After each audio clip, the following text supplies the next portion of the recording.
Quando você começa a desenvolver uma aplicação do zero, né, quer criar aquele seu SaaS, colocar no mercado e ver ele te dar muito dinheiro e tudo mais, chega um momento que você tem que pensar ali nas tecnologias que você vai trabalhar, você precisa pensar na arquitetura que você vai seguir, e é nesse ponto que eu vejo que muita gente peca de complexar muito a coisa, né? Acaba escolhendo uma arquitetura de microserviço, uma arquitetura mais distribuída, e isso você não sabe o tiro no pé que você está dando, né?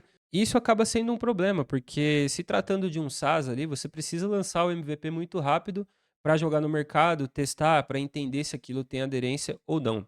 Então, é muito difícil você pensar em uma arquitetura distribuída e pensar ao mesmo tempo em um desenvolvimento acelerado até aquele ponto principal que você precisa chegar, que é a entrega do MVP, né? Então, eu resolvi fazer esse vídeo aqui para a gente discutir um pouco mais sobre as diferenças de uma arquitetura monolítica e uma arquitetura distribuída, e a gente vai usar um exemplo aqui, fazer uma analogia de um cenário real aí do cotidiano, do dia a dia, tá? E aí a gente vai entrando mais a fundo nesses pontos para entender o que que é uma arquitetura distribuída e o que que é uma arquitetura monolítica. Então, vamos dar uma olhada aqui no ScaleDraw, vamos fazer um desenho aqui, uma analogia que vai deixar bem claro esse conceito aí na cabeça, né? Então, imagina que você tem uma pizzaria, então esse quadrado grandão aqui é a sua pizzaria, tá? Então, vamos fazer aqui, vamos imaginar que aqui seria a entrada dessa pizzaria, né? Então, as pessoas vão entrar por aqui. Vamos imaginar que você tem um caixa aqui, né? Caixa, tá? Esse é o caixa aqui onde o funcionário principal vai atender aqui. E aí, como você começou a pizzaria agora, né, é só você trabalhando nessa pizzaria. Então, tá você aqui, bonitão, né, feio pra caramba esse boneco, mas beleza, tá aqui. E você tem um forno, né, então você tem um forno aqui, você começou com um forno pequeno ali, né, que o suficiente para atender.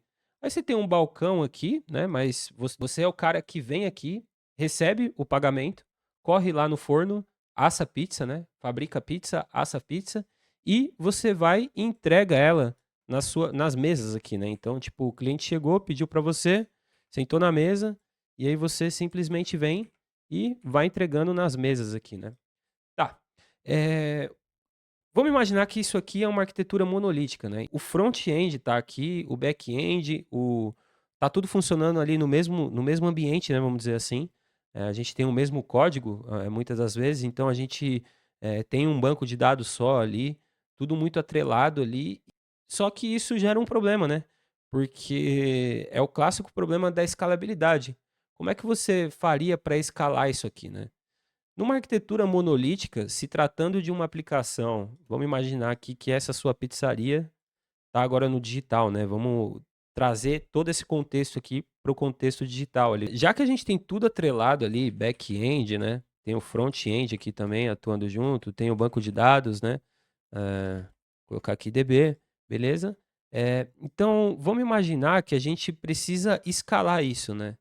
Isso é um problema, né, quando a gente fala de uma arquitetura monolítica, porque todos os serviços estão inclusos ali. No back-end você tem ali endpoints para lidar com o pagamento, você tem no front-end telas para lidar com o pagamento, e isso acaba ficando muito complexo de uma forma que você não consiga escalar um serviço apenas. Digamos que na sua aplicação você tenha um fluxo de cadastro de cliente, um fluxo de pagamento, né? Você tem esses serviços aí, se tratando de um monolito, tá tudo dentro do mesmo back-end, então como é que você escalaria isso? Digamos que você tenha um gargalo ali na hora de pagar, do pagamento, no serviço de pagamento, a escala fica muito mais difícil, porque se a gente está falando de um monolito, principalmente do back-end e o front-end ali no mesmo código, a única forma de você escalar isso aqui seria ou você escalar verticalmente, né? Então você melhorar isso aqui, por exemplo, ali dessa máquina, né? Então você melhora a CPU, você melhora, sei lá, a memória RAM, né? Essa seria uma escala vertical. Ou uma escala horizontal, né. Então você pegaria todo essa sua aplicação aqui e duplicaria ela. Talvez colocaria aqui embaixo uma camada de load balancer para distribuir isso daí de uma maneira melhor, né. Colocar aqui LB, mas saiba que é load balancer. E aí esse carinha aqui faz a distribuição, né. Então, tipo, ele verifica ali quem tá mais de boa ali, tá mais tranquilo, e ele distribui o fluxo ali para a aplicação que tá com melhor desempenho. Então essa seria a única forma de você escalar ali uma arquitetura monolítica, né. Agora, quando a gente começa a falar de uma arquitetura mais distribuída, as possibilidades são infinitas, né. Vamos supor que você tem essa mesma aplicação aqui, tá, mas você separa ela, né, então, tipo, aqui, ao invés de você ter somente essa aplicação, você vai ter uma aplicação aqui que vai ser o back-end, né, tá. Você tem uma aplicação que vai ser o front-end, tá. Você já quebrou um pouco a sua aplicação, você já distribuiu ela um pouco. Então, você consegue verificar que se o gargalo, seja através de um monitoramento ali, usando um Datadog, alguma coisa desse tipo, se você entende que o gargalo está no back-end, né, no serviço de back-end, aí você consegue decidir também, né, se você vai fazer uma escala vertical aqui nesse cara, tá?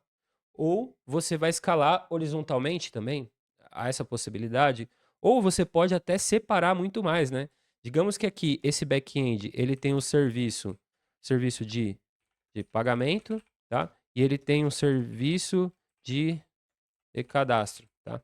Então são 2 serviços separados ali, só que nesse momento ele está atuando junto, dentro do mesmo back-end, tá. Você tem os endpoints ali para lidar com esses 2 serviços. Digamos que você queira, separar esses serviços, você pode perfeitamente pegar um outro back-end aqui, tá? Você pode criar o seu novo back-end, e aí aqui você faz apenas o serviço de pagamento, e aqui você faz apenas o serviço de cadastro de usuário.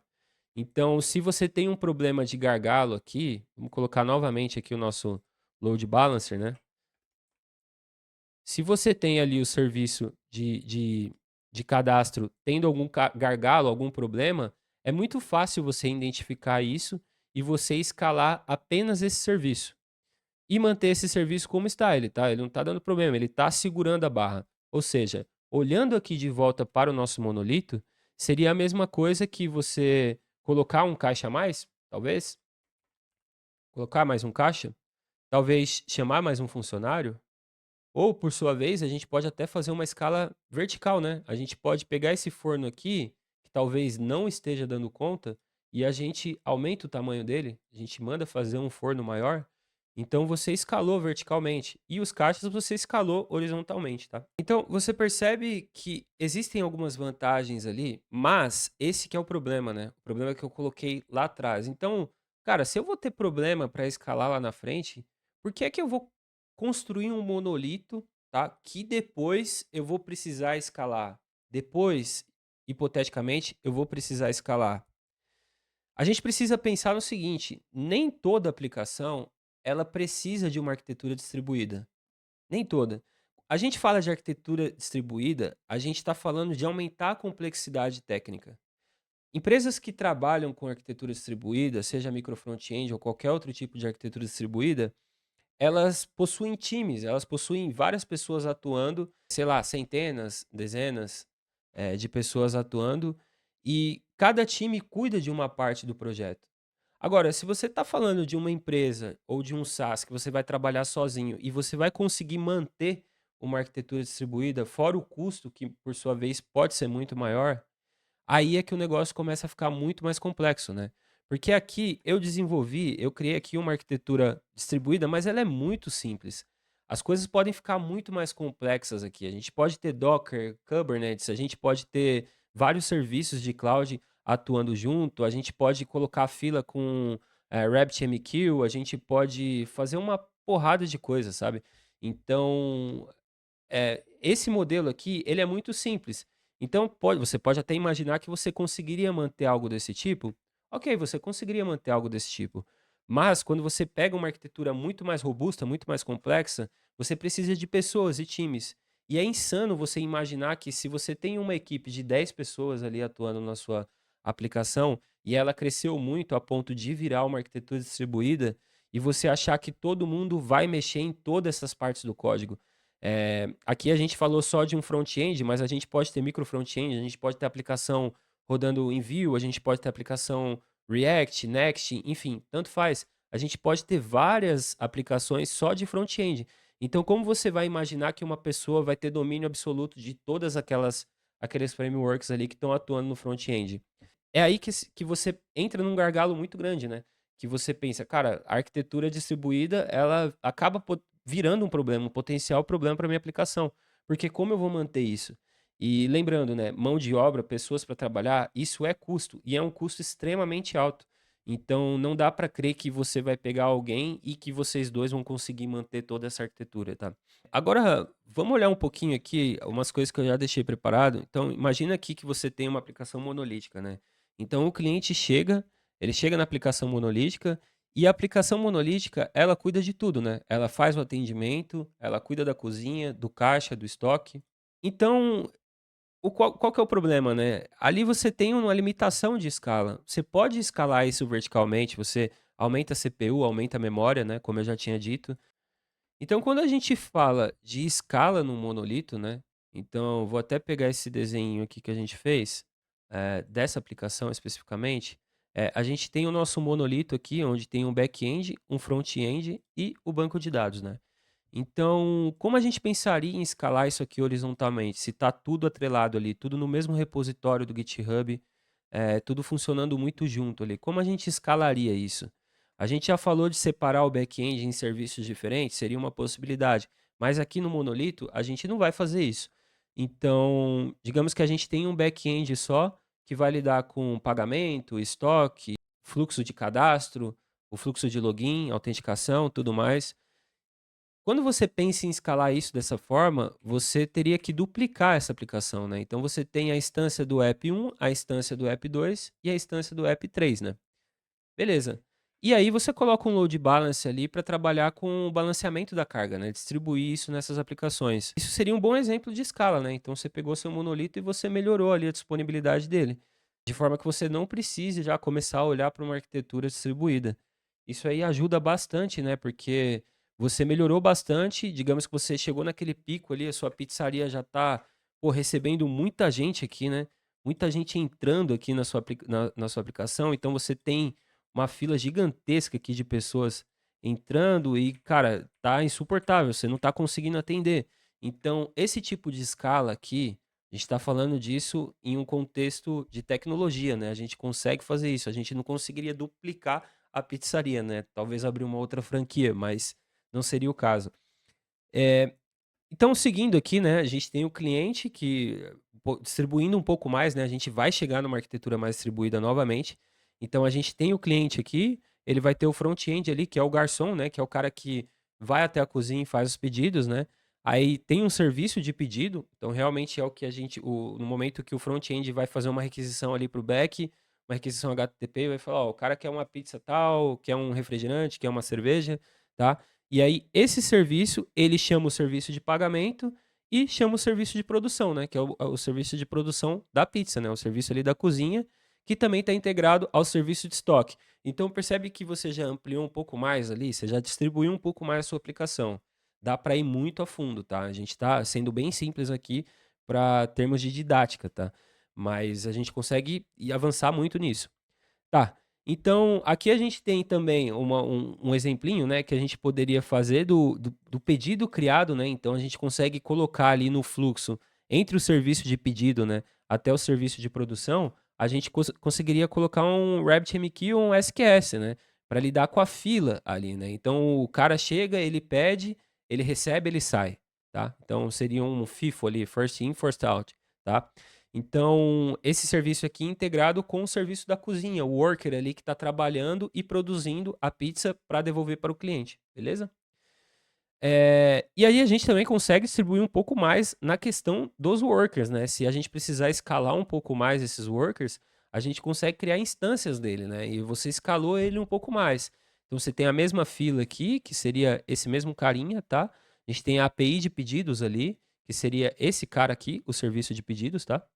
E aí a gente consegue bater lá e chamar a fila e a fila fazer a distribuição ali, eh, para os workers, para que realmente consiga devolver isso para o front-end, tá, para os clientes. Beleza? Tá, nesse desenho aqui eu já tô olhando um pouco mais sobre, cara, se a gente quiser integrar alguns serviços que já estão pronto, né, que já existem no mercado, à nossa aplicação. Isso seria uma boa opção também, né, para você escalar ali o seu negócio. Isso funcionaria muito bem até em um contexto de monolito, né, porque digamos que você queira um serviço de autenticação ali, então talvez você usasse um Supabase da vida, né, um Supabase ou um Firebase, né. Então a gente conseguiria, integrar um SaaS ali dentro da nossa aplicação para lidar com esse tipo de necessidade, né. Olhando para o monolito aqui, para nossa pizzaria, vamos falar do gateway de pagamento, né. Você não vai desenvolver o seu gateway de pagamento do zero.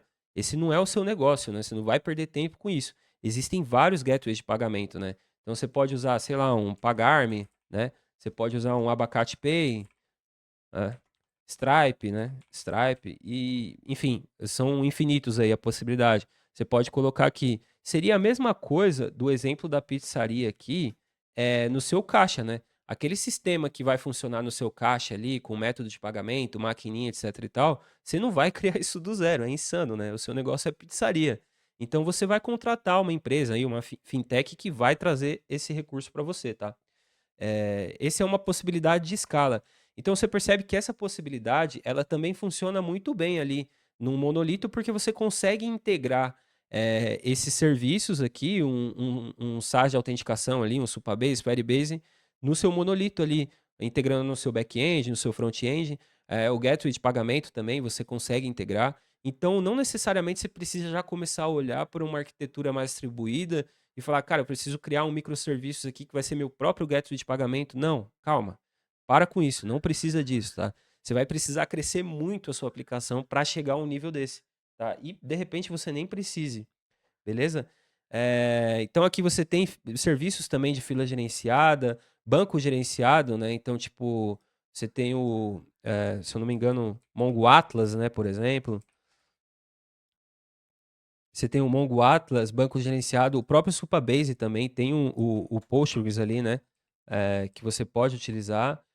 Aqui em logs e métricas, né, você poderia usar um Datadog, né, você poderia usar sei lá, um Prometheus, enfim, tem uma porrada de coisas aqui que você pode utilizar, né, Grafana. Então, percebe, nessas camadas aqui que são extremamente importantes para sua aplicação, você já consegue também, integrar serviços que já estão prontos ali e que facilitaria muito no seu processo, beleza? Aqui a gente tem um exemplinho aqui do front-end, né, no serviço de pedido. Então, tipo, se você separa um pouco, essa é uma das vantagens ali do monolito, né, é que se um dos serviços caíram, vamos puxar de novo esse carinha aqui, né, o nosso front-end e back-end ali dentro de um monolito trabalhando junto.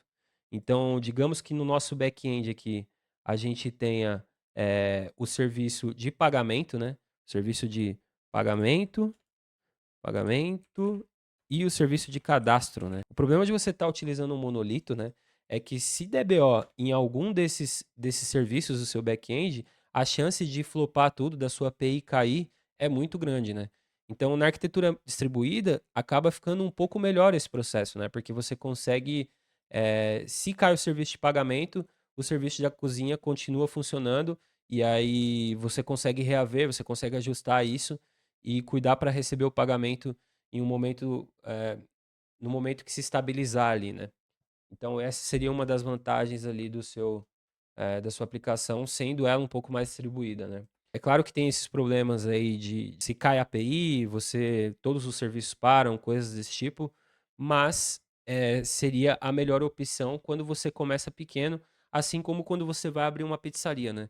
Você não tem aquele investimento total e, para ser sincero, esse cenário até não serve muito, porque se você tem muita grana, você opta por abrir uma pizzaria, você aluga um espaço imenso e você investe naquilo e você coloca a pizzaria em jogo ali para ver se vai funcionar ou não. Se tratando de tecnologia, não precisa, você consegue validar a ideia e ganhar muito dinheiro e ganhar muitos clientes ali e ter muita receita com um monolito, tá?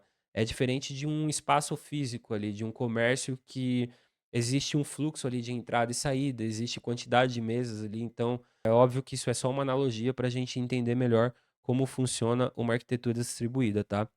É, aqui a gente tem algumas vantagens, né, eu até deixei aqui do monolito, né, então todos os sistemas dentro da mesma aplicação, né, então pagamento, cadastro, etcétera, tá tudo muito ali atrelado, a gente já falou disso.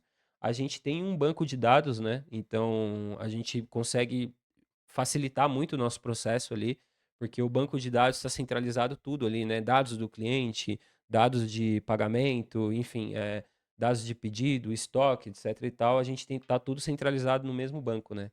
Beleza, então quais são as vantagens, né, de você utilizar um monolito, né? Você tem um código só, então facilita muito ali para você manter aquilo, tá? Você tem um deploy, um esquema de deploy, então sei lá, um pipeline ali no GitHub Actions, um Jenkins, alguma coisa desse tipo. Um deploy só já contempla toda a aplicação, né? Então não tem essa dificuldade aí de deployar em vários ambientes, tá? Menor custo inicial, né? Então você tem uma infraestrutura mais barata, né? Digamos, você subiu um Next ali numa Vercel, um React ali na Vercel, você tem um back-end ali já integrado no Next, né? Já facilitaria muito. Essa seria uma arquitetura muito boa ali para começar, né? Uma infraestrutura mais barata, né? Então, justamente por isso, né? Porque você não tem aquele monte de serviço distribuído, então você não paga por vários serviços ali, hospedagem de muita coisa, né? Menor serviço para manter, isso é evidente, né, então você considera aqui também o custo da mão de obra ali, que acaba ficando mais caro ali, à medida que você escala a aplicação para uma arquitetura maior, tá. E na questão de observabilidade, né, fica muito mais fácil, porque, você não tem aquele monte de stack trace ali, né, que é algo muito comum em tendo vários microserviços atuando, você precisa, traquear tudo ali para você ter um log e poder identificar os problemas quando der falha, alguma coisa desse tipo, né. Então você tem menos pontos de falha para ficar olhando. E é ótimo para um MVP de início, né, porque a velocidade de entrega é muito mais alta no começo. Imagina que no começo você já tem que começar a pensar em vários serviços, em uma estrutura extremamente complexa. Até você começar a desenvolver mesmo e fazer código, que é o que você vai vender ali depois, vai demorar muito, isso vai dar muito trabalho e, cara, vai demorar para você entregar um MVP. E volto a dizer, né, se você quer validar uma ideia, colocar ela no mercado, é muito importante que você pense nisso, né. Então as desvantagens, né, que existem várias também, a escala, né, que eu acho que é o principal, né, a escala que se você escalar uma coisa, você vai ter que escalar tudo junto, né. Mesmo que você não precise escalar. Então se você vai escalar o back-end ali, se tá tudo funcionando atrelado ali, você vai ter que escalar o front também, às vezes você nem precisa disso, né. Se cair, cai tudo, né. Então, é a mesma aplicação rodando no mesmo servidor ali, a chance de dar BO é muito grande. Então, caiu uma coisa, caiu tudo, né. O deploy é um pouco mais arriscado, né, porque é aquilo, você por mais que você tenha uma esteira ali, um pipeline bem estruturado, analisando o código ali, fazendo testes unitários, coisas desse tipo, tem um risco, né, porque desenvolvedor acaba cometendo erro, então pode ser que ele suba alguma coisa que quebre, então para toda a aplicação, né. Uma mudança pode afetar todo o sistema, justamente por isso, né. Times grandes sofrem muito, principalmente porque a gente centraliza tudo isso no mesmo GitHub, ali no mesmo repositório, né. Então tá todo mundo trabalhando junto ali, vai rolar, conflitos de código e o autoacoplamento, né. Então essas são as desvantagens aí, mas elas não eliminam a necessidade de você começar com algo um pouco menor, né, um monolito que é o que faz mais sentido, é só você trabalhando, você e mais um desenvolvedor, então, vocês se organizam ali e acaba até em times pequenos ali, sei lá, 10, 15 pessoas, fica fácil, tá. Então não é tão complexo, não é um bicho de 7 cabeças não, é só cuidar, você tem vários recursos ali para cuidar da sua esteira ali no seu processo de deploy, então olhar para isso é importante e você consegue estruturar isso de uma maneira bem legal, tá. Bom, então para fechar a arquitetura distribuída, né, as vantagens e as desvantagens de utilizar, as vantagens são claras, né, a gente tem uma escala ali independente, então a gente tem vários serviços ali, então digamos que você queira escalar o seu serviço de pagamento ali, sua API de pagamento, perfeito, você consegue escalar somente esse serviço, tá. Cada serviço escala conforme a demanda, né, então se você tem muita demanda ali num serviço de estoque, por exemplo, você entende que você precisa escalar ele um pouco melhor. Seja vertical ou horizontalmente ali, isso vai depender muito da sua infraestrutura, tá. Maior resiliência, falha isolada não sistêmica, isso é perfeito, né, então tipo, aquele problema da arquitetura monolítica é que se você tem uma falha ali, essa falha afeta todo o sistema, né. E já que não, é isolada, então se você tem o serviço de pagamento ali isolado, e você identificou que tem um problema ali através de observabilidade, você viu que tem um problema, então você sabe que a falha está isolada, você vai correr para atuar ali. E ele não vai interferir nos outros serviços que estão rodando, tá. Eh, Times mais autônomos, então, em arquitetura distribuída, empresas muito grandes que utilizam esse tipo de arquitetura, elas costumam a ter os times mais autônomos, os times mais focados ali em pequenas partes do código, de maneira que você não tenha muitas pessoas generalistas ali que cubram tudo, porque isso acaba dificultando muito o trabalho, tá. Então você tendo times mais autônomos ali, times com front-end, back-end atuando junto, fica muito mais fácil, tá, para resolver os problemas e criar novas features, que é o que a gente precisa. Cada time cuida de um domínio, né, então é exatamente isso que eu acabei de falar. Adoção facilitada de cloud e SaaS, né, então fica muito mais fácil para você pegar um dos seus serviços e subir para uma nuvem, alguma coisa desse tipo, ou integrar um SaaS ali, acaba ficando mais fácil e mais tranquilo, e melhor aproveitamento de serviços gerenciados. Eu acho que essas são as vantagens principais, e as desvantagens eu acho que essas pesam muito, né, que é alta complexidade, cara. Essa alta complexidade é o que lasca muito ali, né. Porque você tem muitos sistemas, você tá tudo integrado ali na mesma rede, tudo se comunicando, você precisa implementar uma boa observabilidade ali, então isso deixa muito complexo e, claro, a complexidade aumenta o custo, né, porque você precisa de mão de obra muito mais especializada, você precisa de pessoas, com uma senioridade muito maior ali para atuar nesse tipo de time, tá. Custo maior, então, custo tanto de observabilidade, porque isso é bastante caro, tá, quanto de infra também, né, e custo de manutenção, né, o custo da mão de obra ali, né, então, isso acaba ficando mais caro também, né, então, o custo desses 3 pontos aqui sobem bastante, né, infraestrutura, observabilidade e manutenção. Bom, eu acho que essas desvantagens aqui, elas parecem ser poucas desvantagens, né, mas elas são muito impactantes ali no processo e no financeiro, né. Então, na hora de optar em começar o seu projeto aí, aquele seu SaaS que tá na moda, que você vai ganhar uma boa grana, opte por seguir por uma infraestrutura um pouco mais monolítica, né, porque você tem um controle melhor ali, vai ficar menos complexo para você nesse processo de desenvolvimento e de entrega do MVP, né. Porque o monolito, ele te dá velocidade, né. Já a arquitetura mais distribuída, ele te dá fôlego para você escalar depois no futuro, tá. Mas o erro tá em qual você escolhe, né, em qual momento você vai optar por um ou por outro, tá. Então, que fique aí esse recado, eu espero que esse vídeo tenha ajudado e se você quiser mais vídeos dessa forma, se inscreve nesse canal aqui e tamo junto sempre. Valeu!